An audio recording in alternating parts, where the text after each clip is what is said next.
About that. So we're just missing the camera. So we're recording the meeting, so make sure you know what you're going to be saying and don't say too much or whatever, you know. Lieutenant Colonel Polk's here. We've got a lot of other great folks here with us, Paul Gray and others. So we're going to get started. We got quite a bit on the agenda. We want to cover about our kind of year in review, but also this upcoming year. And we have a special presentation before that. But let's get started with a Pledge of Allegiance. Want you join me and stand, please? Thanks. I pledge allegiance to the flag of the United States of America and to the republic for which it stands, one nation, under God, indivisible, with liberty, justice for all. Thank you. Thank you. You see,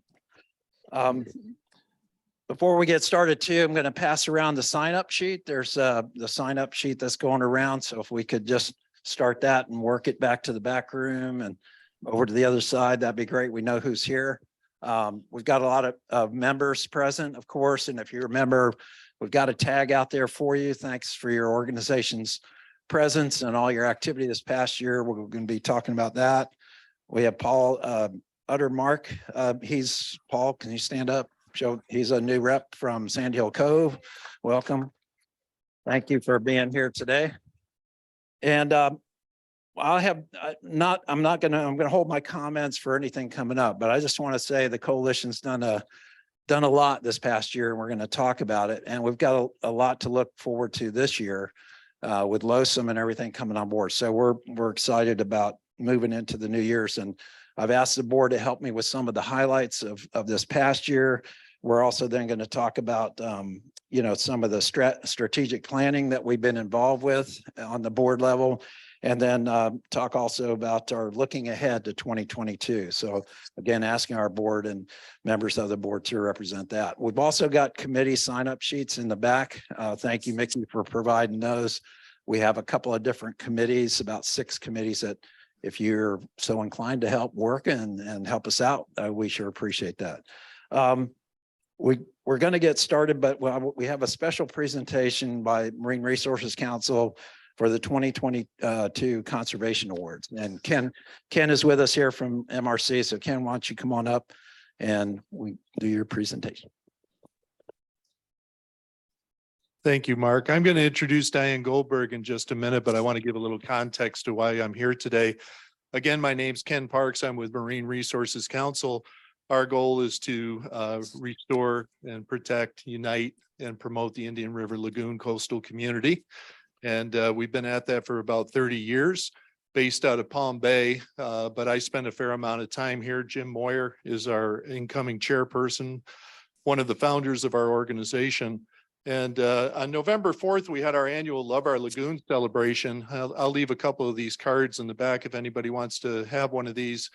But we did 2 things at our celebration. Number one, we inducted the first legends of the Indian River Lagoon, those that should longest be remembered, and they include Mark Perry, Nat Reed, Maggie Hirchala, and other leaders of this area. And we so thank you for the legendary work that you do. We also that night awarded our annual conservation awards, and those have been given for 20 years. And we gave those to Eve Samples, Gil Smart, Paul Laura, Merritt Matheson, the C444 Reservoir and Stormwater Treatment Project, the St. Lucie Headwaters Initiative, and then other people and other initiatives all the way from here up to Ponce Inlet. So we thank you for being here today. One of the people that wasn't able to make the evening was Diane Goldberg. Oddly enough, she was volunteering that night, and we were giving her Volunteer of the Year award. So I wanted to say a couple of things that were said that night. When her hometown of Port St. Lucie cited Diane Goldberg for the tall weeds growing in her yard, Diane went to visit the magistrate and brought along a vase full of flowers. Those flowers were the so-called weeds growing in Diane's yard. The magistrate received a lovely bouquet along with an orientation from Diane regarding Florida native plants. As she is a Florida certified master gardener and master naturalist. And subsequently, of course, the magistrate dismissed the charge against Diane. Currently, Diane Goldberg is, and I hope this is still current because it was written for November 4th, Conservation Chair of the St. Lucie Audubon Society, as well as its liaison to this organization. She also is the government affairs representative for the Conservation Alliance of St. Lucie County. And after standing in the back of the room with her for a few minutes before the meeting, I realized she's got a lot of other things she's doing too. So it's my joy to ask Jim Moyer to present Diane with her award. And I would invite, after Diane says a few words, or if Jim does, that we take a photo with Diane, if you wouldn't mind. Thank you, Diane. You know, having a person like Diane in your community is incredibly important. And we in this end of the lagoon are incredibly fortunate to not only have Diane, but all of you guys. And so thank you, Diane, for all of the hard work that you do on behalf of the Indian River Lagoon, us, and all of the other organizations that you're affiliated with. Thank you very much. Can you turn it on?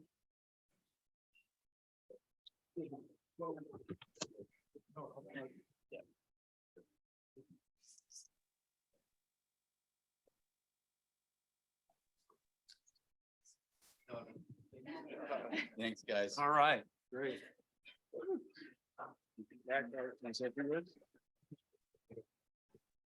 Thank you very much. I think all of you know now, I'm working also to try and get the petition signed for the right to clean water. And I think this is very important to all of us because we know that our state is trying to do some of the cleanup and spending billions of dollars to do so, but we need them to do preventative measures so that we don't have to spend as much for cleanup. So I hope that you will help me in either volunteering yourself or getting members of your groups, friends or family to volunteer to get some of the petition signed. I have left some in the back that you can take as many as you want. I also have some in my bag. So you can come over to me and get them also. But if you can contact Rivers Coalition for my email address and telephone number and let me know that you would like to volunteer. There are lots of great events coming up, like the Martin County Fair. And for those of you who are in St. Lucie, we have the St. Lucie Fair. I just went this past weekend to the boat show, and there were lots of people, and I did get a nice amount of signatures until I ran out of petitions. But I was just sent a whole bunch more that I could share with you. But I have about 500 signed personally, but we need by mid-March 5,500 between St. Lucie and Martin County in order to get the Florida Supreme Court to authorize this to go on the 2024 ballot. So I do need your help. I cannot do that myself. So I appreciate whatever you can do, whether it be a few or hundreds. Thank you. Thank you very much. And congratulations. That's awesome. You know, we want to move into kind of our presentation this month is going to be about kind of looking back a little bit at some of the accomplishments and things. And I'm going to pass it down to the board members to kind of help us out. As I mentioned, strategic planning, things that are going on, and then look ahead. I mean, the executive order of the governor and other kind of, you know, exciting things that are happening this year and going into legislative session and so forth. One thing I want to mention kind of overall is that this past year in 2022, the coalition has had a great participation from the Water Management District and the Corps of Engineers. I mean, at every call, every meeting, the Corps has been here. They've been on the line. They've had several members attending these meetings, and so has the Water Management District. We've heard from Drew Bartlett and director in presentations, but they've also participated along the line. Perhaps that says something about that. Hey, we want to engage them. We want to engage also other agencies like FDP and others. So we continue to try to reach out to them and say, hey, we need your participation in our meetings. Some of the things that happened, and I'll pass it on down here to, we'll talk about what happened in the legislature last year, and particularly defeating the Bill 2508, which was a horrendous bill that was trying to be subterfuge inside of in the last minute appropriation bill. It really drove everybody crazy when we found out about it. But it's finding out about it that was really the key thing. How did somebody recognize, oh my gosh, that's terrible. We got to tell somebody, we got to talk about it. And unfortunately it came out before it immediately was kind of passed through, and it would have been pretty bad. So it's keeping track of those, that many of the organizations here do that on an individual organization basis. They keep track of what goes on in the Senate and the House here in the Florida legislature. And that's really important. And what's also important is then communicating what's going on, what bills are coming up and what's going on. And I know people in the room, I see George Jones been here for many, many years, has a real inside view. And we used to go up on Everglades Action Day to the legislature and others to kind of really walk the halls, and George knows the ins and outs of all that goes on. So we kind of rely on expertise like George and others in the organizations here about, hey, what's going on in the legislature? So every month when we have a legislative update by Gil and others, we try to understand, hey, what's coming up? But it even is in between our meetings that we need to be aware. So tune into the website. Maybe there's some action alerts and things that have to happen. So I want to kind of pass it down to any board members that want to get started on kind of our updates, like what happened with IRL, or, you know, the different kind of things with the district or LOSUM. Who wants to start? You know, I'm gonna like Gil.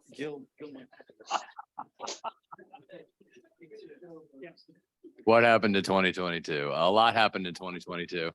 I'll cover sort of the legislative aspect of it because that's something that I track.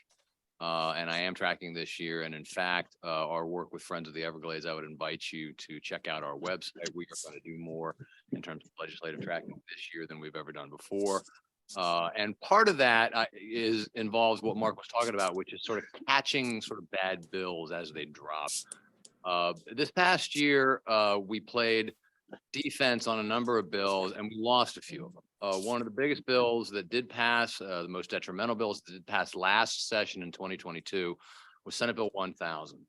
That was a bill from Senator Ben Albritton, which allows what's called rate tailoring, which essentially permits citrus farmers, and for the moment it's restricted to citrus farming, but there's long been talk that it's going to be expanded to all agriculture. It allows citrus farmers to bring in an expert to advise them on how they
basically give the sugar industry testing that work. Okay. It would have sort of cemented water supply rules that give Big Sugar a sort of sway over the system. It would have sort of cemented that in perpetuity. And a lot of organizations were opposed to that. We came out, guns blazing on this, and it worked. Ultimately, it convinced the pushback on this convinced the to and so I think that demonstrated what can happen when sort of this community acts, as one, when everybody sort of comes together and, led by some of these organizations that did these email campaigns, and we publicized it. We wrote newsletters about this, did everything we could, and Rivers Coalition was very involved in this. We talked about this at many Rivers Coalition meetings. You guys were informed on this. You knew what was going on, and you were empowered to take action. You took action, and we won. So it's good to put a notch in the belt on that. I want to mark this year, or just want to focus on? Okay. Oh yeah. Actually, there was another big win for us, which was each of the last two sessions. There's been a bill introduced to establish seagrass mitigation banking, and in a nutshell, what that means is I get a permit for destroying seagrass over here so long as I plant some over there, elsewhere in the same watershed. But as you know, particularly in places like the Indian River Lagoons, we can't afford to lose any more seagrass. And seagrass mitigation banking was based on this sort of faulty idea that seagrass is that you plant somewhere else is going to survive over the long haul, and it's going to offset any losses. It's a really risky, really dicey proposal. We came out against that. And again, this is stuff we talked about here in the Rivers Coalition. So you guys knew about this. And luckily, some legislators whose districts are along the lagoon had problems with this, took exception to this, and that was very, very important. And now they're coming back to haunt us. And last session, it died pretty much unceremoniously. Now we're on the lookout to see if it's going to be reintroduced this session. Scuttlebutt is maybe not, and that would be a good thing. But again, that's another example of an area where, and see, this is where knowledge is power, right? If we can sort of catch these bills as we drop, if we can find out what's going on, where it comes from, what ultimately the effect is going to be, what the intent is going to be, and have you folks be educated about that, then you can reach out, you can talk to your legislator, you can send an email, you can put the pressure on them and say no, or where appropriate, yes, and that's where sort of, again, like I said, knowledge is power. And that's what I think, is one of the most valuable functions that we can serve, is doing that research, doing that legwork, letting you all know what the deal is, and then you take it and weaponize it. So.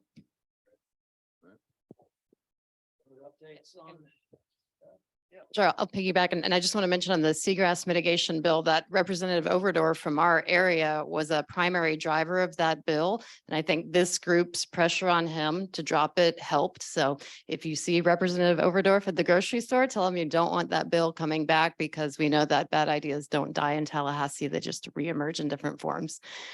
So congratulations to us for winning that one.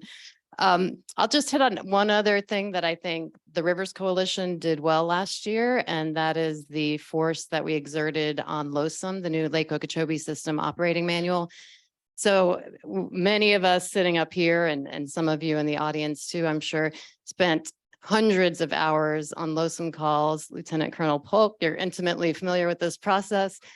And what we've ended up with is a proposed plan that is less damaging to the northern estuaries and proposes to send more water south to the southern Everglades.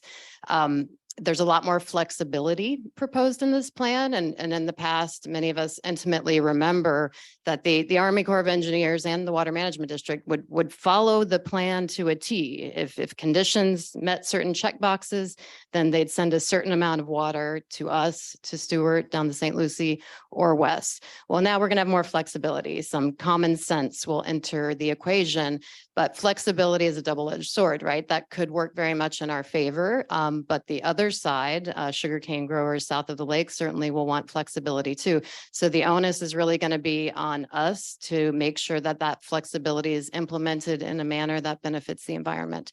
So that's something to look ahead to. The new LOSUM plan is scheduled to be issued final approval for this year and take effect. Would it be in the fall taking effect? By June, okay, sooner than I anticipated. So another one for us here at the Rivers Coalition. And I just have to say, you know, I've been following the Rivers Coalition a long time, but before sitting up here as a journalist, and this group really does activate, especially when we have a crisis, and I think we can be really effective. And I'll just mention one other thing before I pass on the mic, and that is that the hurricane season that we just went through, of course, we were spared the worst damage, but Hurricane Ian, which really caused serious damage in Southwest Florida, also had a big impact on Lake Okeechobee. So Lawrence Glenn of the Water Management District back in October gave a presentation where he described how the water coming across Lake Okeechobee during Hurricane Ian with its force created what's called a seiche. If I think of a bowl, you rock a bowl of water and the water tips up on one side.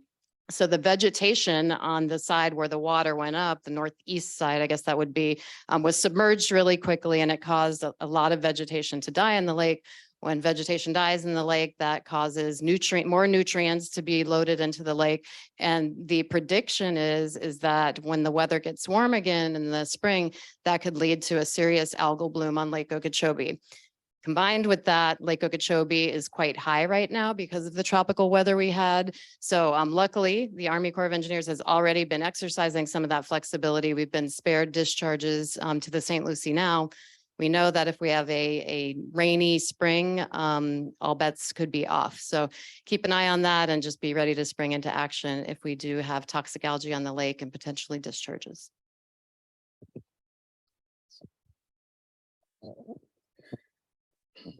Toward the end of the year, reflecting on the year, we acknowledged three key things relating to our mission of clean, safe waterways. One, we know the answer. It's stop the discharges. Second, as an organization, we have limited resources, mainly people, most of whom are quite busy. While stopping the discharges can only be accomplished by a political resolution involving three major groups, the state, the Water Management District, and the Corps, we find ourselves overly involved in reactive as opposed to proactive activities. This has caused us to kind of stop at the end of the year and look at what can we do from a strategic perspective to use the resources we have as best as we can. What do I mean reactive as opposed to proactive? Reactive. Last year, as mentioned, we had to react to Toby's Kill the Manatee bill and 2508, and which makes it tough to actually implement a detailed plan. On the other hand, proactively, we got involved with LOSUM. We've done as much as we can, working cooperatively with the Corps to what appear to be pretty positive results. The strategic plan recognizes that we have sister organizations that we can work with, the Riverkeeper, Friends of the Everglades, Vote Water, all of whom are usually a little bit ahead of us in identifying things that need to be reacted to, and we can use to marshal our forces of people as they recognize these things. Where are we right now looking ahead? If you think about today, of the three organizations I mentioned, we probably have the best water management district. We certainly have the best water management district that I've seen in my 25 years here. We're actually closer as a working partner with the Army Corps than we've ever been before. And the district and the Army Corps are really marching in lockstep now. And it's great. And then there's the state. Well, 2 out of 3 aren't bad. No, seriously, if you're reading the newspapers, you can see the amount of money that the state has spent and is now pledging. It's $3.5 billion. And the key there is if they spend that money in the right places, on the right projects, we can make incredible progress towards actually slowing and eventually stopping the discharges. And that's the kind of thing that we are gearing up in the coming year to focus on. If the governor actually puts the resources, let me use the expression, up for grabs as has happened in the past, we need to be in the front line, pointing out to them what the impacts of the proposed projects are and how they should be prioritized. That planning process has started, and Todd, do you want to pick up and? So many of us have seen the slide where 10 of the last 19 years, we've had releases from Lake Okeechobee. And during those releases, our health department has had to issue signs for extended periods of time to stay out of the water. It's a health hazard. And so releases from Lake Okeechobee is the primary purpose. That's our goal. We have to stop that. So as a group, what we're trying to do and what our strategic meeting was about is, are our meetings targeted on how do we stop discharges? As the coordinator of the Speakers Bureau, are our discussions about stopping discharge and informing the public about stopping discharges. So what we want to do is make sure that all of our resources are targeted in that area.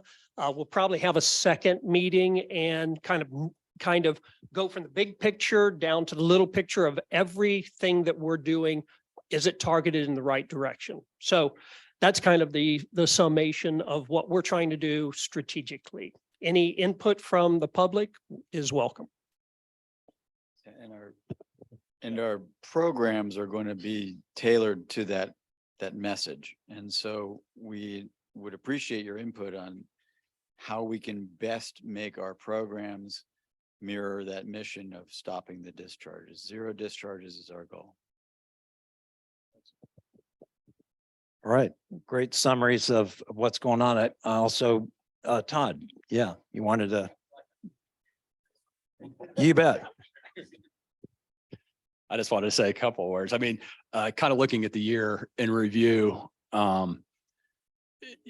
one thing this organization helps tremendously is that in a year like the year that just passed, the reality is despite the hurricanes, Mother Nature was kind to us, and the weather in Florida over the centuries, has its years here and there that are very unkind. I mean, it's going to happen. It's just a matter of when, and that's when our constituents, the folks in our organizations, suddenly wake up and realize that there's an issue. And so what I want to stress is that we have to, it's in years like the past where we accomplished all these things in a year when the lake wasn't pouring guacamole into our river. And that's important because that's, when 95% of the people really aren't paying attention. And another thing that I just see personally is we have a lot of new residents that have come in here in the last year. I mean, it's insane. And they really have no idea. I mean, they see the beautiful river we have and how beautiful everything looks. And every time, I meet someone newer that's coming in, it's kind of my business, meet new citizens, and they ask about some things, and you kind of just tell them, yeah, we got this Rivers Coalition, and yeah, look at what's going on with the river, because you want people to be educated on this. And the big thing is educated citizens make educated voters, make politicians do the right thing. And so, yeah, I think we'll have our reports and stuff later, and I can show some graphs and things like that about how the last year was. Thank you, Todd. As Todd mentioned, I mean, you look at the graph from last year of how the lake level was doing pretty good, and actually right up to the end of September. And then obviously we got 23+ inches of rain over one storm and another 14 or so from another. Lake jumped up about 4 feet, went up to 16 feet. this makes everybody very, very nervous. And having it up that high, even at the start of this year, is also making everybody nervous. And how we going to lower that lake down to where their desired, levels are about 12.5 feet by June 1st or in preparation for a hurricane season. That's going to be a real difficult challenge. But when you look at grass like that, it kind of reminds you of what Todd just said. Nature has its own way. It's going to come in. We don't know what tropical storms are going to happen. We can predict averages. And then, but the most important one is the one that hits us, or the one that comes across this state and affects us in that way. Yeah. Okay, well, let me just also, what happened in 2022 also was we got a new integrated delivery schedule. And if y'all are familiar with how the Corps operates, that every couple of years we put together a new schedule. This is all those 68 component projects, all these projects that are under this different schedule regime for the next several years out to 2033. And where they are, how's the funding going? At the top two lines are either federal and non-federal funding. So you remember it's a 50-50 match. And it's great that the states want to go ahead and put up their money. And then we have to also encourage the feds to continue that. What's encouraging me about this, there are 4 in the planning stage or so, but those 18 projects that are under that schedule, there's also the back of the schedule shows where about 21 of these projects are in phase 1 of completion, or they've been completed, or they're in phase 1 implementation. That's at the top of here. And one of those at the bottom of that is the C-44 project. So the C-44 reservoir and STA is operational. And that's a big success that happened in 2022 that we should be all aware of. The other thing too is that one of those foundation projects, the ones up at the top of the IDS, is also the Herbert Hoover Dike rehabilitation. And those of us been around for a while, that started back in year 2001, somewhere around in there. It started a long time ago. And then by 2012, we were really getting committed to how much money this is going to take and how long it's taking.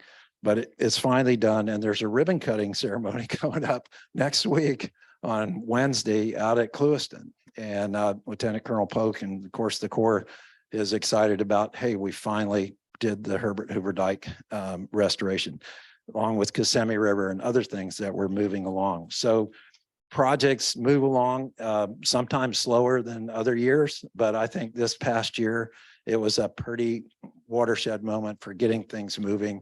And the momentum hopefully will continue into 23. Eve, you want to mention something? Thank you, Mark.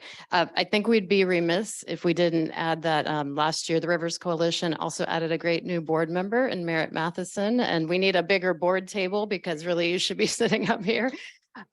So welcome and thank you. And I also want to acknowledge that Commissioner Collins is here, and these issues transcend elections. They span many election cycles. So we need you to be the torchbearer up on the dais now. And thank you for attending today. Also applaud the city of Stewart for their work on LOSUM and all of the other good projects that have happened. I mean, they really moved the dial. Excellent. And I know Jim is updating us on IRL work too. We focused last year on getting the IRL report card and having an understanding of all the Indian River Lagoon and what goes on, and not just our south end here, but that was real key and important. I didn't mention, I know Mickey had the slide up about our board. We had just our annual meeting, and we have our board of directors is listed. It's on the website, but we also have the committees that I mentioned that we hope you can maybe help participate in as we go forward. Just touching on the strategic plan, Todd or Charles. Charles is in kind of the strategic planning committee for the coalition, and I give it over to him for a minute. Just he and Todd are working on moving us forward. We started the initiative last October, and we're moving forward with that. Charles. Yeah, that's pretty much what we covered already. But there is one thing I would like to add that's related to that, and that is of the things that are coming aboard is the new reservoir down in south of us And the rumblings have already started about capacity, not of the reservoir, but of the STA that's attached to it.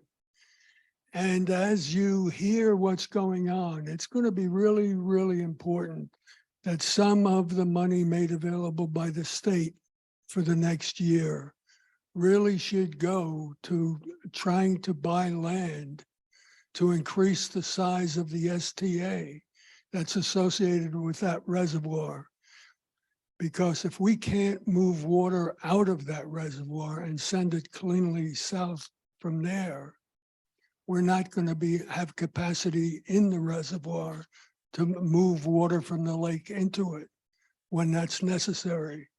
So if there's anything that needs to be at the top of the, what do we do with $3.5 billion? And the Corps is here, the district is here. The most critical need for the near and intermediate term is to increase the capacity of throughput in that reservoir, because that's where we send the lake water as opposed to us. Thank you. Todd, you want to add anything? Okay. But in talking about legislation, the state legislature coming up in 23, their session doesn't start until March. It's March and April this year. But their committees are meeting, they're organized, of course. We have new cabinet members and new other people in the legislature that started already. There have been some legislative delegation meetings around the state, a couple in our area, Martin and St. Lucie County. Some of us participated in those. And what we do is give them our legislative priorities. Martin County, Everglades Coalition, Florida Oceanographic, other organizations have what we call legislative priorities. And these are both state and federal that we try to put towards the governing bodies and say, look, these are our priorities from our organizations. And a lot of them are crossover because they're matched up, because there's a lot of commonality about the environment and what we want to do in our waterways. But I encourage you to stay tuned. As George and others know, they run in committees, and these are kind of lists of both the Florida House and Florida Senate and those committee chairs and committee representatives. And we track how those committees are how they run, when their meetings are. And if there's a bill that's coming up or some proposed bill that comes up in the committee, it's good for us to either testify there or try to get up there or try to send letters to these particular committee members and say, hey, this is a good thing, we support it, or this isn't a very good idea, we need to oppose it. So the idea of tracking these, Casey Niffen, who's our advocacy coordinator, Casey's over here for Florida Oceanographic. She, like in other organizations, she helps us to track what's going on in the state legislature and also down up in the federal level as well. So we all ought to stay tuned to, like Gil was saying, about what's coming up, and we'll try to circulate that communication early on. Okay, we kind of want to get going to our kind of updates and reports. We got some exciting stuff. We also could talk a lot about the executive order. I was over in Bonita Springs on the 10th when the governor announced this. We were kind of waiting to see what's the governor when is he going to talk about environmental issues, because nothing came up in inauguration or even campaign prior. So it was like he was waiting kind of for this moment, I guess, because exactly 4 years ago in 2019 on January 10th, at the same place in Bonita Springs at Captain Jack's Bar and Grill there, he announced that same kind of initiative. And that, if you recall, in his executive order in 2019 was when he basically stripped off the entire 9-member governing board and appointed new members to the governing board, and presented an initiative of $2.5 billion pledged towards Everglades restoration and water resources this year. And that resulted over 4 years, apparently, in about 3.3 billion getting done. So this time he pledged 3.5 for the state to come up with over the next 4 years. So it's a big ask, it's a big thing moving forward. There's a lot of other specific initiatives in here that will go forward. And we can talk more about that as we kind of go. So let's let's get into our kind of agenda and update if we can. We'll start with Martin County, and is John or anybody here from Martin County? I didn't see John coming in.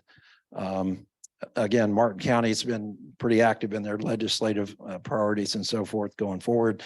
Ben, give us a quick update maybe on City of Stewart, and then we'll move on through it to Jackie and others for the state. Actually wasn't gonna add a whole lot today, but I thought I'd probably be doing a disservice if I didn't give an outlook of the year ahead.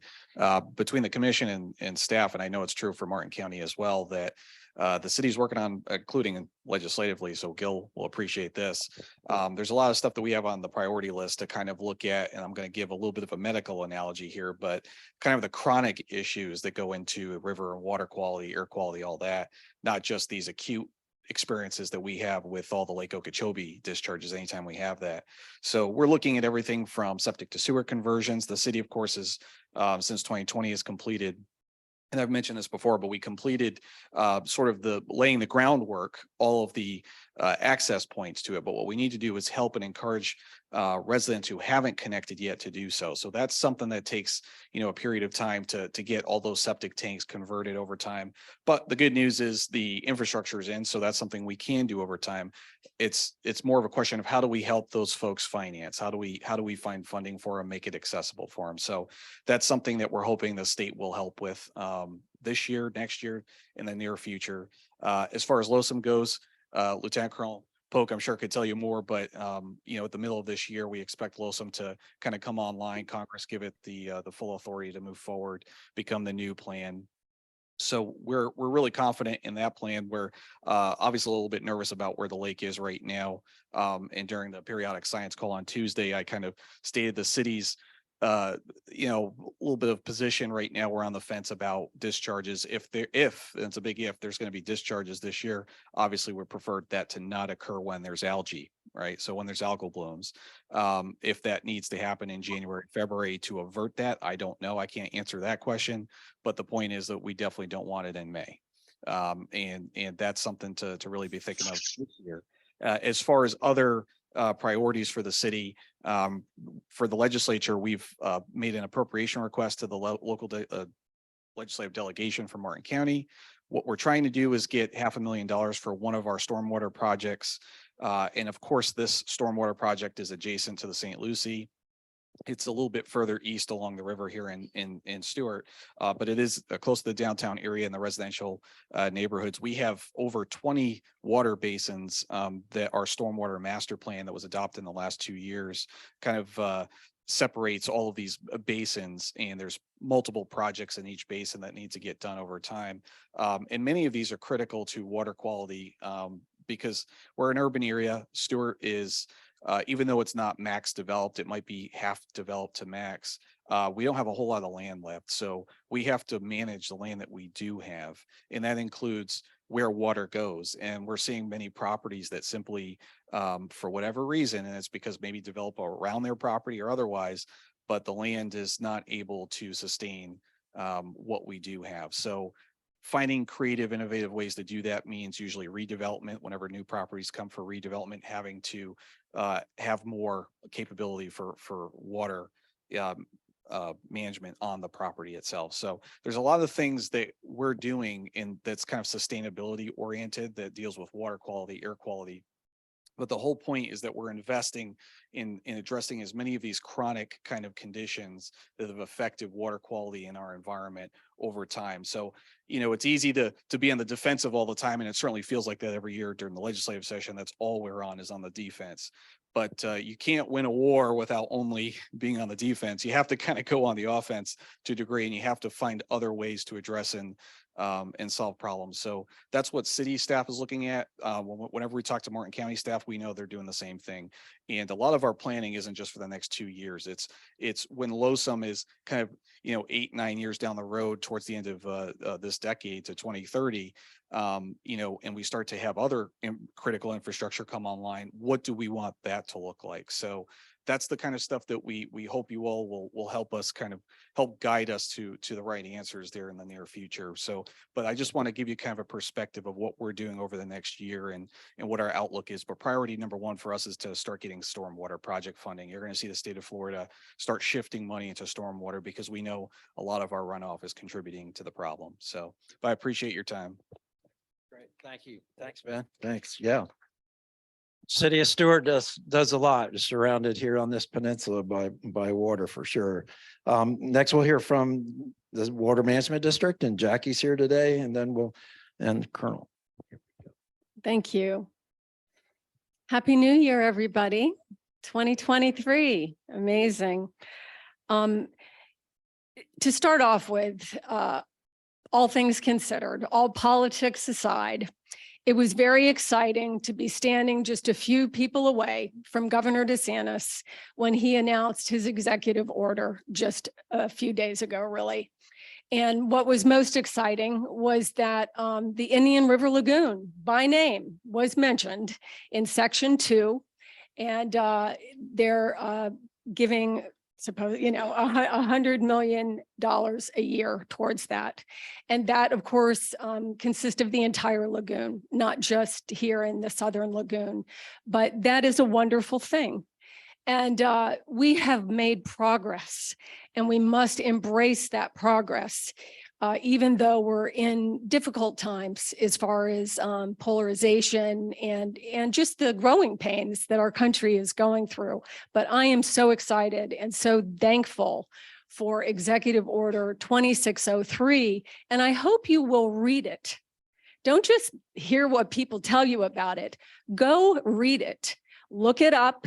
Say Executive Order 2306 DeSantis. It will come up. It's just a few pages long. Read it. Remarkable. 2019, last year's, was remarkable for a governor, okay? All politics aside, for a governor of this state to give us a roadmap like that. And yes, he gets input from others, of course. No governor knows enough about our problems to create that executive order, him or herself, but it is remarkable. We are living in remarkable times, and we need to keep pushing and fanning that flame all the time, as my brother mentioned, not just when we have toxic algae. Just to keep in mind, I think the interconnect canal is now started, which is connecting the C44 to the C23. It's part of Indian River Lagoon South. It has painful things about it, and it has good things about it, as everything, but it is happening, and you will hear about that. We also need to, be thankful to the Army Corps again and again, because C23, C24, I mean, the STA is under construction. C23, C24 reservoir north is totally paid for. Okay, federal government. This is remarkable. There are so many things that are happening right now to offset our problems. Indian River Lagoon South, that was, brought to fruition by people like Maggie Herchella and others in the past. And it takes 20 years to get these things going. It'll probably take 20 years for a lot of the stuff we're doing to come to fruition, but we keep passing that baton. But I don't think, I read a lot of history, and I know I am prejudiced because I'm in love with this place, but I don't think there's ever been a more exciting time than now for the St. Lucie River, Indian River Lagoon. It is phenomenal. The EAA reservoir is also, oh my God, they broke ground. The STA is the responsibility of the district. So the money for the district went to the STA, and that'll be done this year. The reservoir is starting now. Yes, of course, and it's painful too. There's a lot of controversy, like how much lake water is it going to take? And I've had to go through that, and it's part of a system. Sometimes I have to remember that I can't think about things independently because everything's part of a greater system. And but it's starting. And as far as the extra land, I think that's a good idea. But as I said to Merritt Matheson and Gil most recently, that really has has to come from the state legislature. Okay. That's not something that I on the governing board can raise my hand and make happen. It's just not the way the organizational government chart works. And so sure, you come to the meetings and you bring it up, but you still have to be talking to Toby and Mrs. Harrell and John Snyder and all the others. And it's painful. It is. I mean, it's so much work. It's like we're Hercules trying to hold up the world. It's hard, but that is our job. And we are doing the best job ever, I think. It's exciting that EVCO is next week. And that's the Everglades Coalition. Mark has led that, and Eve has been a big part of it more recently, which is nice. Raise your hand if you've ever been to the Everglades Coalition. Anybody can go. And this year they're holding it in a place where the hotels might be affordable. So that's nice. And Mark has it up here. And I have to say, I mean, we are not perfect. Of course we're not. And I am not either. But I do believe that the past 4 years, and this will be the 5th, are the first time in the history of EVCO that the Water Management District has had every single board meeting, every single board member at EVCO for at least a day or for a session. You know, when I first came in, or was thinking I might be able to get in, I remember, you know, no names, but it was very tense. And there was one of the sessions and the South Florida Water Management District board members didn't show up because there was so much bad blood. And those days are over. We are all in this together. Yes, the Army Corps and the district are working in lockstep. And we just have to do as much as we can now. I'm going to get off of this in a minute. You've got to, we all have to think in terms of politics, okay? It's awful, but it's the reality of the world. And families have politics too. Politics are everywhere. So DeSantis, this is not from me as a board member. This is me as Jackie Thurlow-Lippisch, person who's been in this room since 2008. Is DeSantis going to run for governor? I don't know. But let's just, if something happens, if there is a new governor, who is coming up? Wilton Simpson is now the head of the agriculture, you know, it's no longer Nikki Fried, and he's a very capable person. He's a good man, but who he's watching out for, of course, is agriculture, because that's his background. What if he runs for governor and wins? You know what I'm saying? That I'm not saying it's good or bad. I'm just saying you have to be thinking about what can happen next.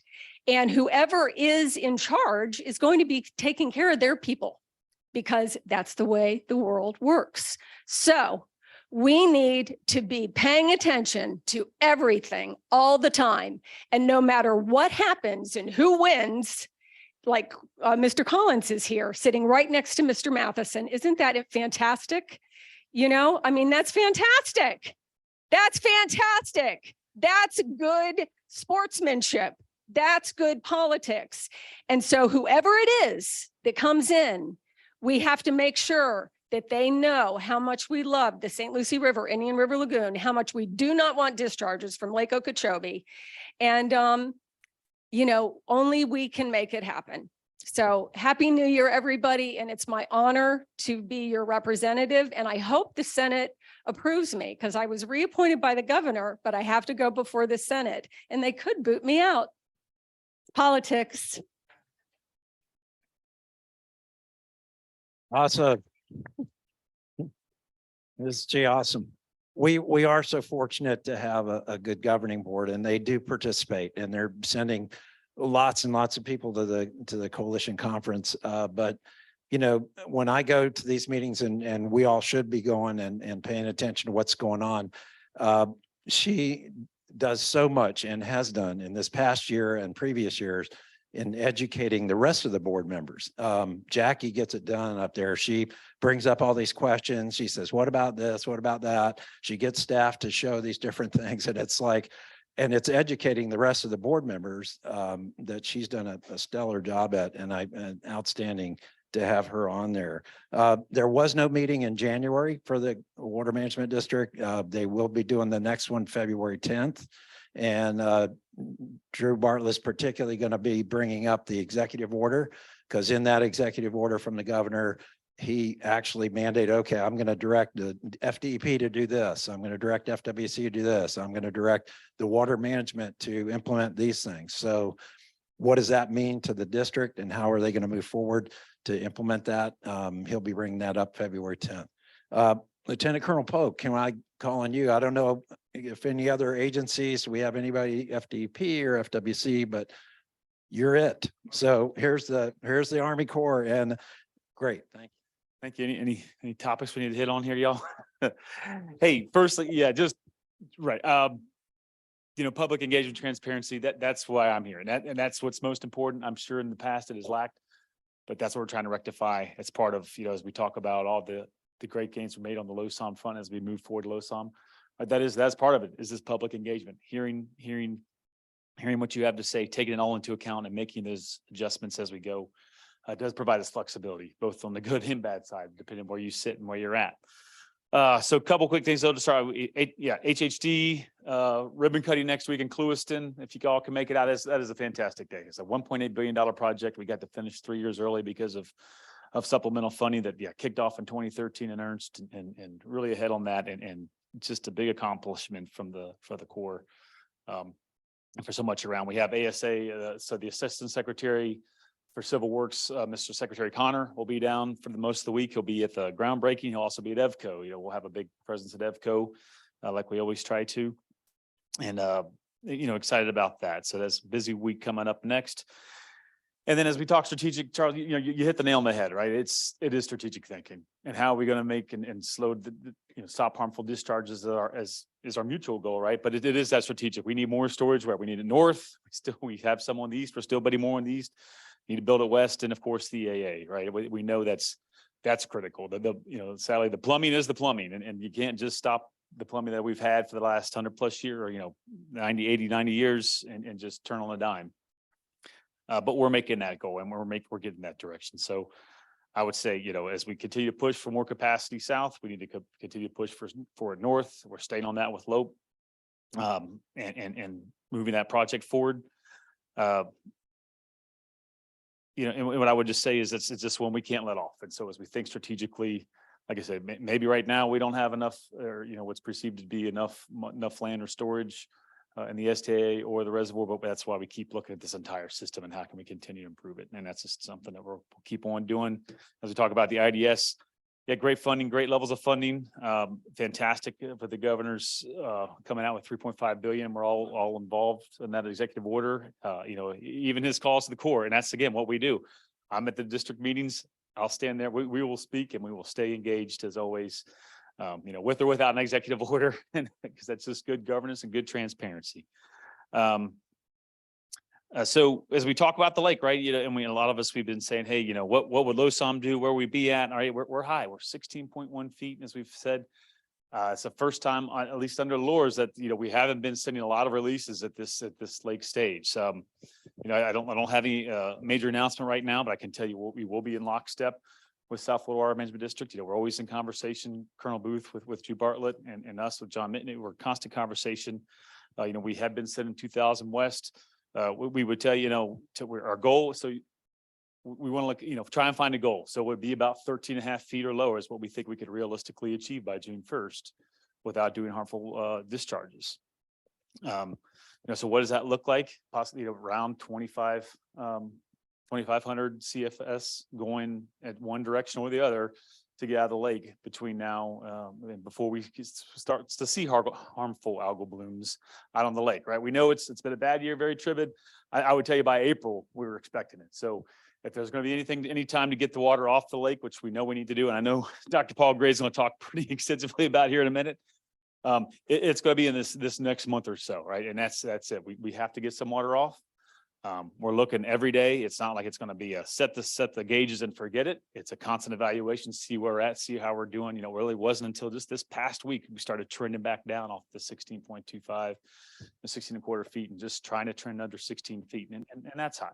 again, Dr. Gray is going to be able to talk to us a lot about that lake and where we're at. You know, that LOSOM process, what again, it affords us, it directs us to be transparent. Listen, talk to everyone, come out here and talk to y'all first. And listen and listen to what we can do. We talk about a recovery mode, one of those would be a lake at over 17.1 feet. We don't want the lake to get there, right? And we know there's some critical times when we have to make decision points. That transition, right now, the February time is a transition point where we can make a decision that's going to make a difference, right? We don't want to go, right, looking ahead for next October.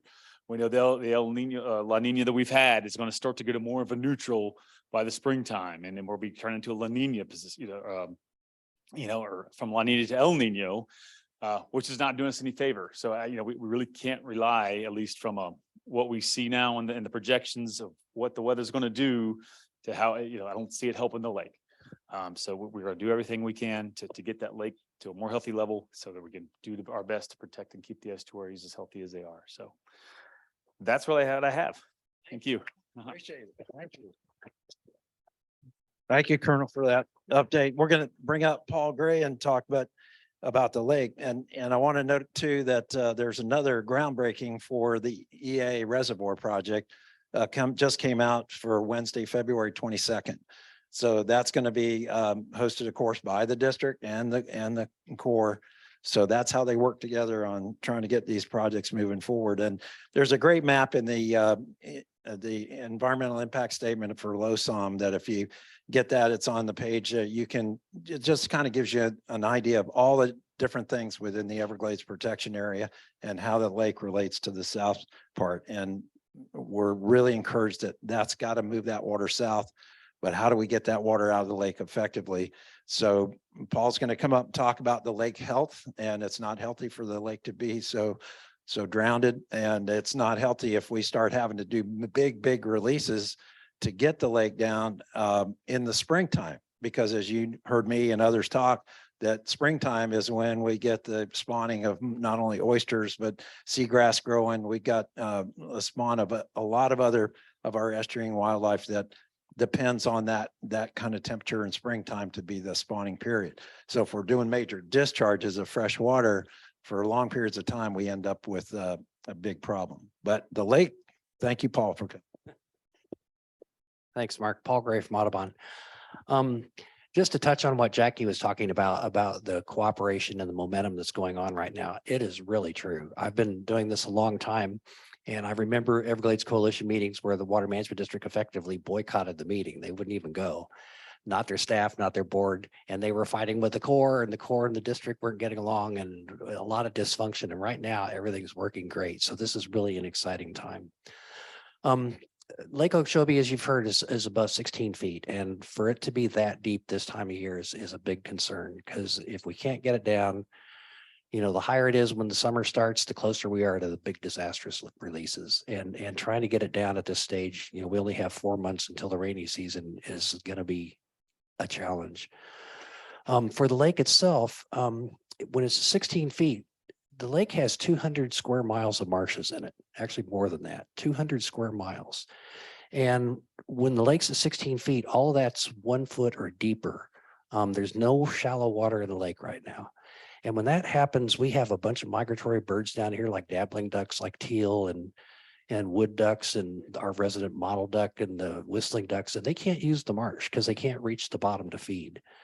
And the short-legged wading birds like snowy egrets and tricolored, little blue herons and the ibises and stuff, they can't use the marsh either because it's just too deep for them to wade.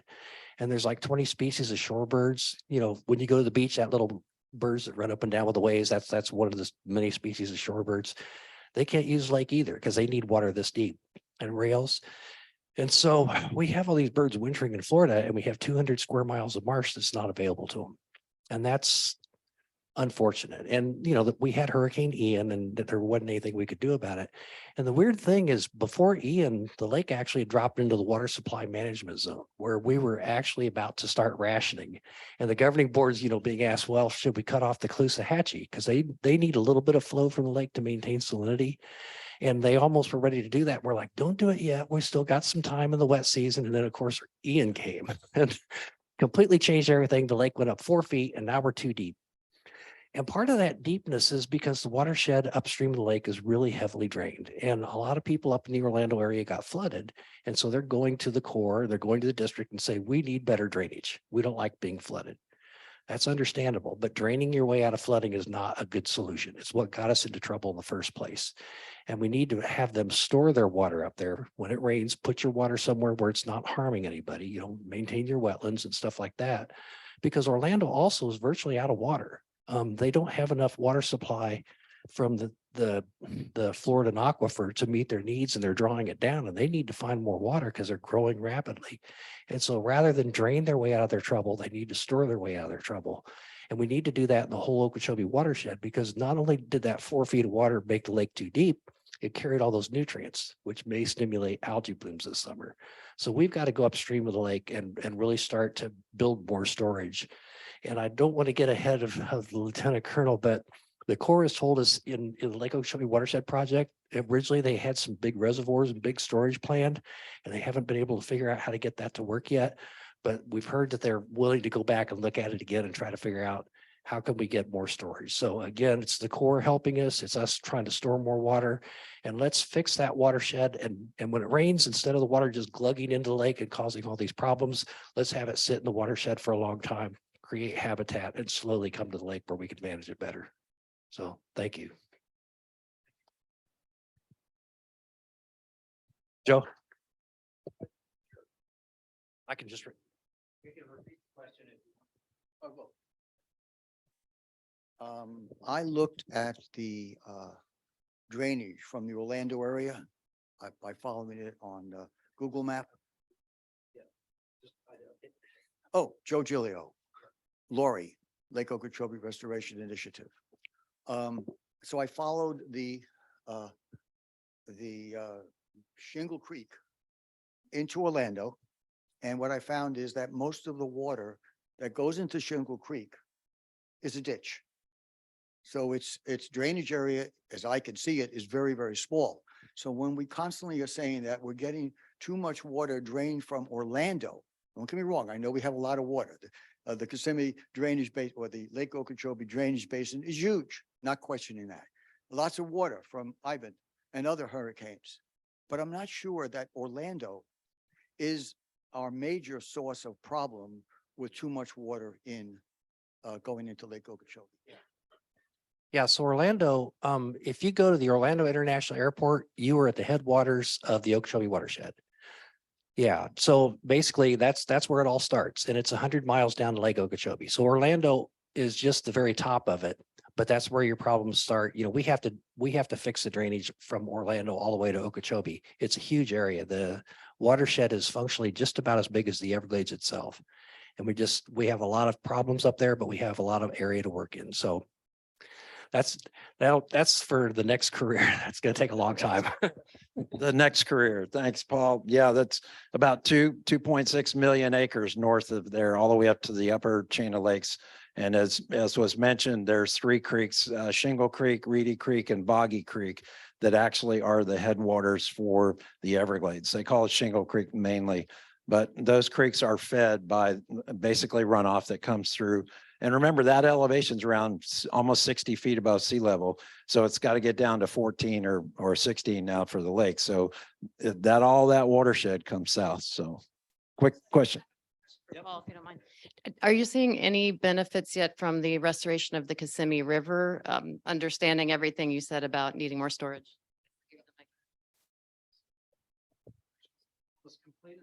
Yeah. So the Kissimmee River restoration, it's going to add about 100,000 acre feet of static storage capacity in the watershed. We're going to raise Lake Kissimmee, Cypress, and Hatchinahaw an extra 1.5 feet to store more water during the summer. And then they'll slowly flow it down the Kissimmee River floodplain, and they're experimenting with that right now. But basically, we have a trial period. We've got all the construction done. The project is ready to go, but they're trying to figure out how the system responds so they don't cause flooding or cause problems. And so we're in an experimental phase. We don't have it all ready yet, but it will help. And, you know, the Kissimmee River restoration in the whole watershed is 3% of the watershed. So the other 97%, Lieutenant Colonel, you got to get to work on that. Yep, got to get after it. And thanks for the water management district too, by the way, in that whole watershed, 2.5 million acres. They monitor all of those kind of sub watersheds. They're like 9 basins and then they're like 33 sub basins.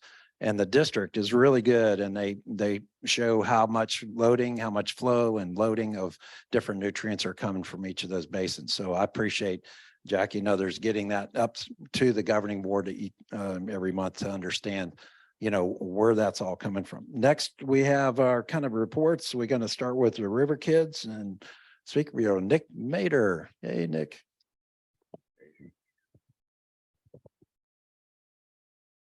Jackie, you're awesome. I just have to say that. She's amazing. We're so lucky to have her in our community. Anyway, as you all know, I stepped down as a River Kids mom and running the organization. And we have an amazing team that we put together, and Casey Niffen is one of them, and she's sitting right over there. She works for Florida Oceanographic Society, and she is the advocacy coordinator, or is that her title? Amazing. She's an amazing person, and she will be pairing up with Kelly Doré. And Kelly is also an amazing mom and professional, and they're going to ramp it up like you would not believe. So, oh, hi, Kelly. Awesome. And so I would say for this coming up season, if anything happens with the lake and the algae, not to worry, because the River Kids will be there. And we also, Merritt Matheson is going to take a role in helping out with him and his family. He wants to help out River Kids. And of course, Barbara will be there helping as she usually does. And so we're very, very fortunate. I also wanted to say that I think March 25th, there is Waterfest and the River Kids will be there. And then I wanted to add something I've been involved with and I worked for 10 years, Wild Dolphin Project. We study the spotted dolphins in the Bahamas. And we are having a big event on February 25th. And it is down at the IC campus on PGA Boulevard. It's called Wild Ocean Science. And Carl Safina will be our guest. And he will be presenting, and he is an author, an animal advocate, an amazing person. So if anybody's interested, just contact me. I also know that February 25th, Orca is having their big gala. So, you know, there's 2 things to think about. So thank you very much. Todd, do you have anything on Speakers Bureau? We'll give a little chat here. Thank you. I'm Todd Weissing. I'm the coordinator of the Speakers Bureau, and we have an engagement on Sunday with a humanist. Just so that you know what the Speakers Bureau is we're the outreach program. We bring our message to the public. So if you have an organization that has meetings and you're looking for a speaker, as you can tell from these meetings, this topic is dynamic. Things are always changing. So if we've spoken at your organization 2, 3, 4 years ago, invite us back. I have cards in my pocket, how to contact us. So we're informative. We might be entertaining. So please give us an invitation. See me after the meeting or go on our website and click on request a speaker. We try to make it easy. So thank you. All right, just some quick updates on local issues and water quality. We had the water quality report for this week, and in recent weeks, of course, it's been fairly good for the estuary. So the St. Lucie estuary is looking pretty good in its water quality aspects, but habitat wise, we're still at a lot of loss. Apparently, you know, we saw some recovery starting with seagrasses, and Jackie and others have been kind of documenting, hey, we're starting to see some recovery happen, but you know, we're still at a quite a bit of loss for habitat, primarily the seagrass habitat in the outer estuary. The inner estuary with oyster reefs, the oysters are doing pretty good. There was a nice spawn in the spring last year and not much of a spawn in November time. We usually have a second spawn. Then it didn't quite happen at that time. We were still getting some releases from the local basin during that time, as well as Ian and other storms that came across in September. And so that kind of diminished that, but we're hoping that the oysters spawn this spring will be really good. So we're keeping track of that. I know you got Charles down, or Todd, you want to talk about seagrass? Seagrass, you got some graphics? Give a little update. Jim, chime in as you, and plus while I set up a screen share here. Back here. Share my whole screen here. All right, there we go. That's just my Ion Laco website. Mark was just talking about the seagrasses, and Jackie, when you were speaking, one of your area, one of Ed's aerials was up on the screen. I wasn't sure if you were going to comment on that at the time.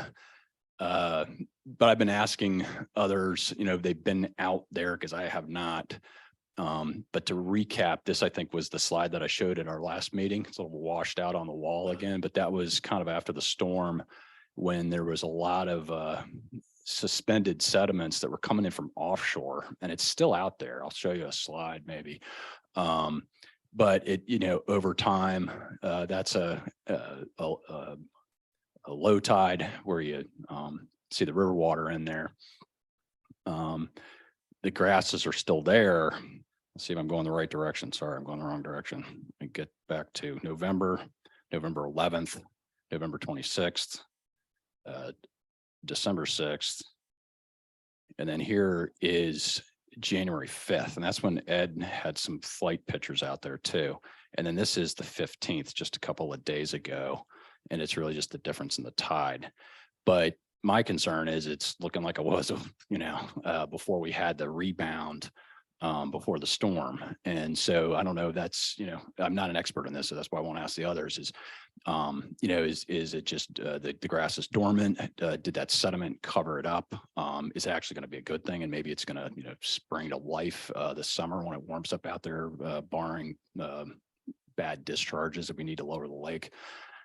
So that's kind of the state of the seagrasses out there. They're kind of taking a step back from where they were over the summer. But if anybody chime in today? Sure. Yeah, the one that's telling, if I go one more, I think it'll go back to my beginning slide. No, well, this is the last slide, but that's what it used to look like in 2007. Yeah, those are seagrasses, and that's what we want to see. But that honestly is nothing like Mark's, brother Chris's pictures from the 70s or 80s when it was just thick out there. We'd drift fish out there and it was just thick.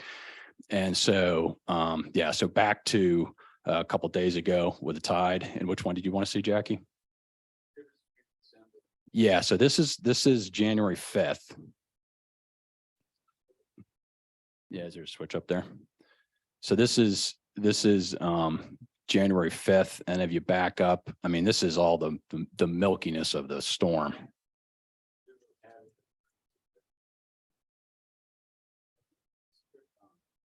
Triptons. That's. Mm-hmm.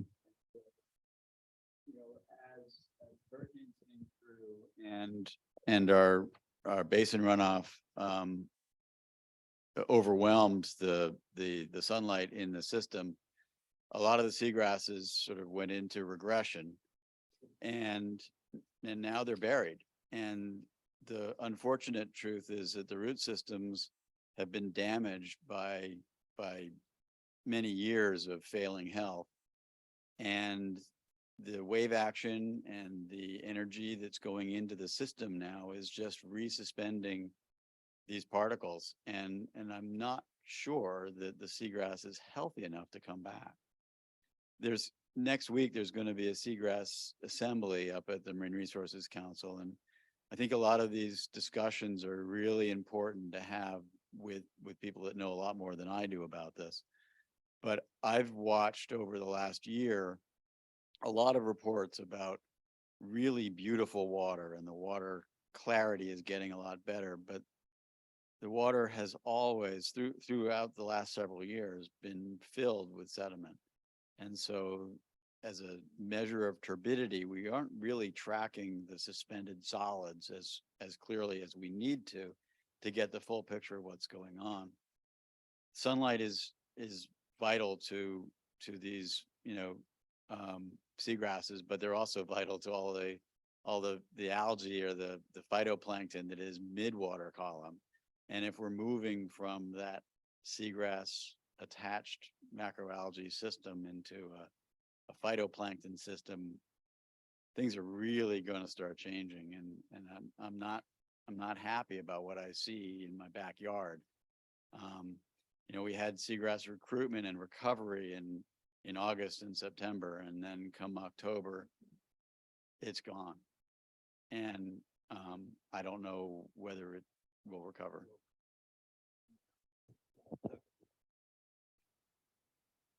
Okay, so moving on to the lake real quick. Certainly. Here. Oh, okay. As I was just about to take it down. A little, it's House of Refuge is, yeah, if you can get on a stool, it's up there near the top. Yes, this is the second island. Yeah, inlet is right here. This is all Sailfish Point.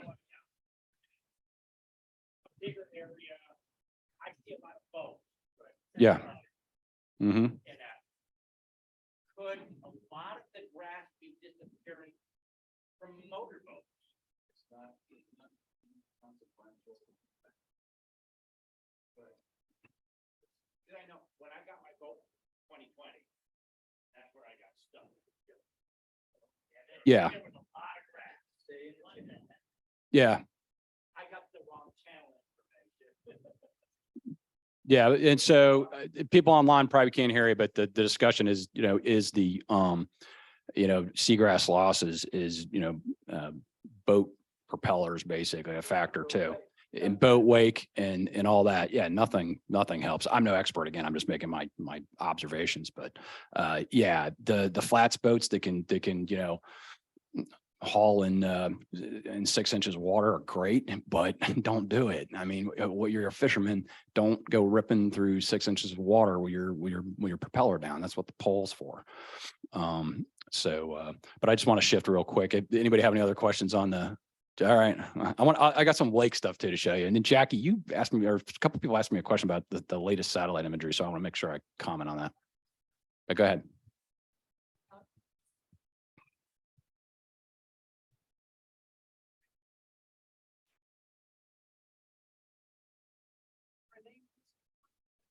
Yeah. Bad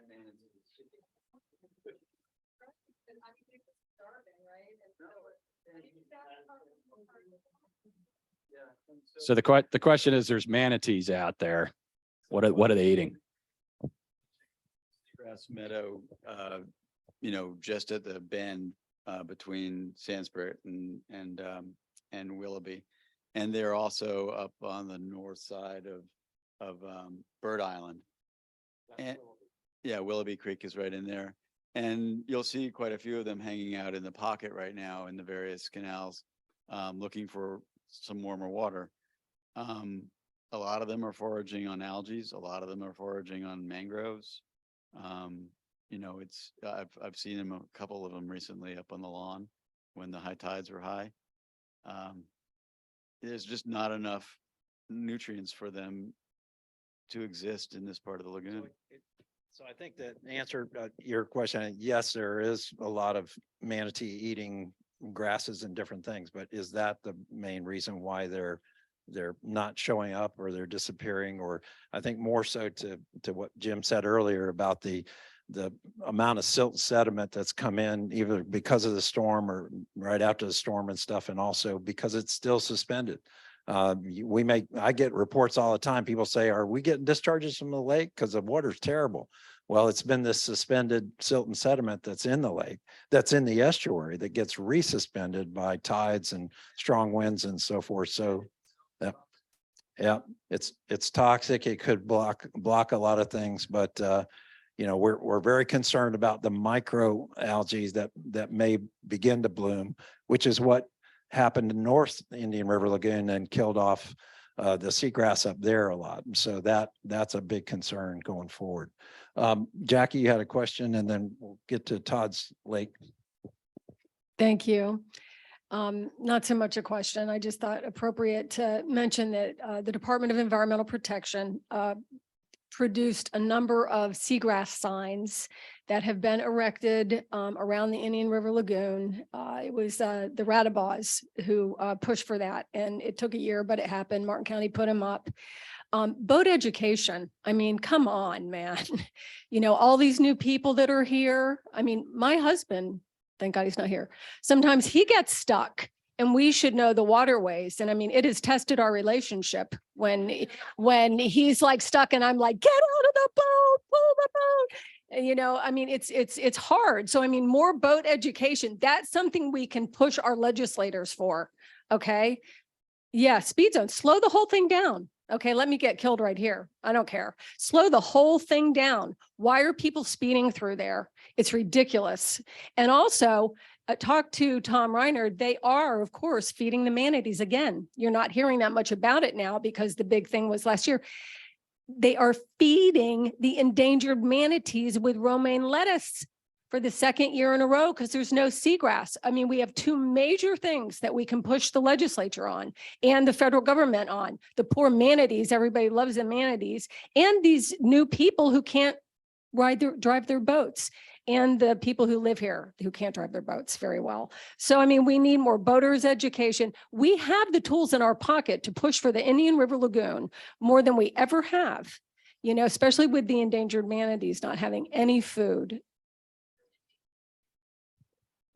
Yeah, we had because 1,100 died the year before, right? So Todd, thanks. Yeah, I mean, there's discussion about that seagrass mitigation stuff too. And, you know, stuff like that, you'd have to build first. I mean, you would have to restore something like Sailfish Flats and let it sit there for 10 years and prove that it's actually going to work before you can exchange that for anything.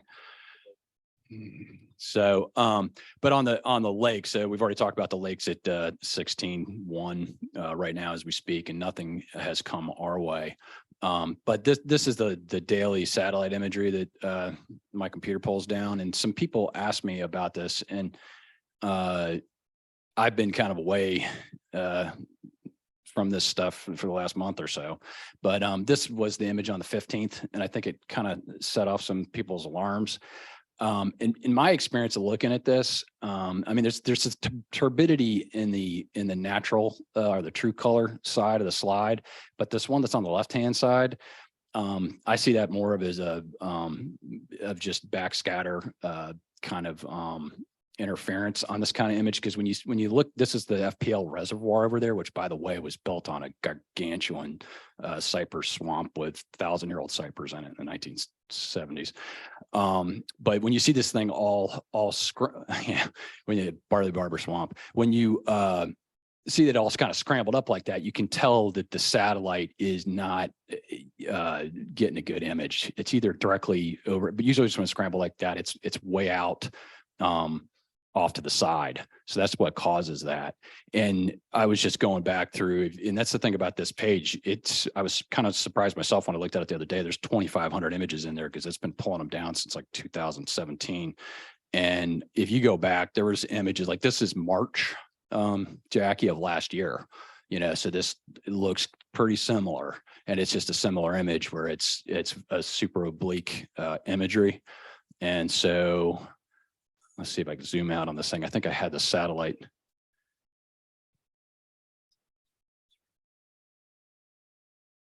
Yeah, I'm kind of curious. I haven't had a chance to, to look at this stuff. I just wondered if at the South Florida Water Management District, I mean, they're all over this stuff. And I was looking at the phosphorus levels in the lake. I mean, just how is that stuff looking right now? Because the concern is, I mean, we've got this issue with the lake's got to be lowered. We're, this summer with a hurricane that just occurred and all the turbidity in the lake, that there's going to be a recipe for a major bloom this summer. But it's a hard thing to forecast. Those are the satellite tracks. So like that satellite was way the heck out here when it took that image, and that's why it's thousands miles away maybe. So I think that's it. The only other thing is just back to the year in review on the live data. Whoops, too far, back to my law firm there. But this was our graph for the year. Let me zoom out. But this is that C44 basin graph. Unfortunately, I guess the screen share is actually showing the, let me turn that down a little bit. Okay, so, but you know, what do we see? There would be green bars on here for lake flow. No lake water all year last year, you know, from a calendar year standpoint, because I do my stuff on calendar years. So there it is right there, zero acre feet of water from the lake. This orange line is the or the S308 up at Port Mayaca. And so a lot of water was coming in early last year for agriculture. Then it went backwards into the lake when the lake was low. And yeah, we were all freaking out that we were going to go into water shortage. And then right there, you know, we get the storm. So this is all the local basin. It's blue bars of the local basin runoff that hit us right after the storm. Not terrible. I mean, just a couple of days. If you go back and look at prior years, they look a lot different. And so not such a bad year. Yeah, let's glance at 2018. That's what 2018 looked like. You know, totally different ball game. 2016 probably looks bad too, like that. That's what we do not. But that's why I say it's a matter of when. You know, we're going to have that kind of water in the system. And so that's why we need all these things to catch it, send it south. Thank you, Todd, for monitoring all that and keeping us on track with the grass stuff. We have Jim for any other updates on, I know we talked about manatees a bit, IRL. There's also some whales that are coming down along our coast. We had the mother Pilgrim come down from up north, and Pilgrim made it down to about Lake Pilgrim, the right whale. Yes. The mother right whale. We don't have a name for the calf yet.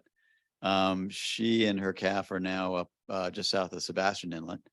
They went down to about Lake Worth Inlet and then turned around and did a couple of cruises inshore and offshore. But she's an interesting animal. Another pair may be coming back south. They're out off of Canaveral right now, and there's a couple that are in the Ponce Inlet area and several more up north. I think we're at 9 calves this year. Tragically, one orphaned calf that we don't know happened to that. We also had a stranded orca whale up off Flagler Beach, and that was highly unusual. An older female that stranded, and the necropsy reports will come out on that, but it's an interesting set of coincidences. But anyway, the Indian Riverkeeper is back on duty. We've been working on our sort of nuts and bolts organization. We're going to have the Sandspike shootout St. Patrick's Day weekend up at Dolman Beach. One of the initiatives that I'm sort of working on is to consider the Indian River Lagoon and the nearshore reef for national park status. And I have a lot of homework to do to sort of find out what would be required. But think of it as, what does the Everglades get from Everglades National Park? You know, if we really love something, we turn it into a national park. And I think that I really love the Indian River Lagoon, and I'm willing to work for federal protections above and beyond what it gets now. So.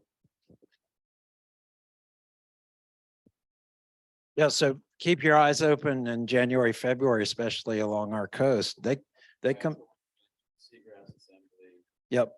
It's unfortunately competing with EPCO, but That's the 26th or, yeah, that's at MRC. I think you mentioned earlier. Mhm. that will be some of the researchers on. Yeah, yeah. Plan Yeah. to both Yeah, we've been working with seagrass restoration since 2016 at Florida Oceanographic, and we have some nursery sites there, and Lorraine Simpson, our chief scientist there, will be part of that workshop. And the idea is that we want to do the right science to restore seagrasses in the lagoon, not just necessarily get out there and plant. We were able to put out about 3,000 units with Brevard Zoo in the upper part of the Indian River Lagoon a year ago. But, you know, that's just one project, one planting effort to try to get that restoration going. We've proven success in that in some areas, but there are some areas where, you know, manatees might be eating and different things that are happening, different water quality. It gets back down to putting the seagrass in the right place at the right time in order to make it successful. So we want seagrass restoration to happen, and we want to do it right. So this science kind of workshop and symposium is really important. On the whales, not only right whales, but also the humpbacks that migrate down our coast. They come very close to shore. Please be aware of that. If you see them out there, stay 500 yards away, give them plenty of room to move around, and just report that observation so that it gets on the record and we know that we've got to alert other people about that. So, yep. Yeah. Yeah, any strandings or anything, report that. So if there's a stranding on the beach, either whales, sea turtles, or any kind of marine animal strandings, let's report them, get them in. Yep, Jackie, we'll have other announcements. Like, I didn't even know that. So how far off do they usually migrate and where are they going?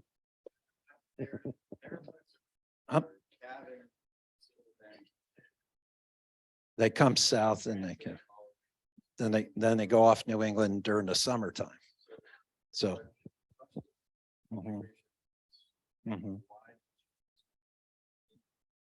Yep.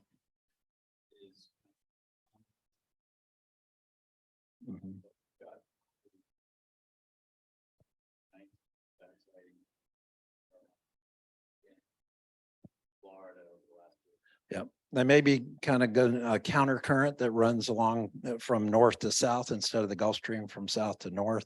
On the inside, they'll kind of hitch a ride on the inside.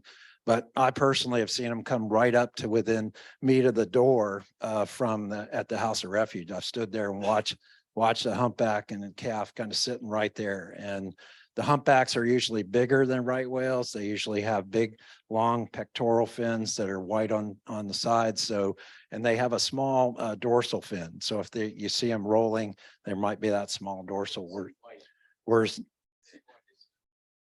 usually humpbacks, and then the right whales have a bigger kind of head section, a little smaller whale, and then they look like rocks on the front because of the calcites and everything.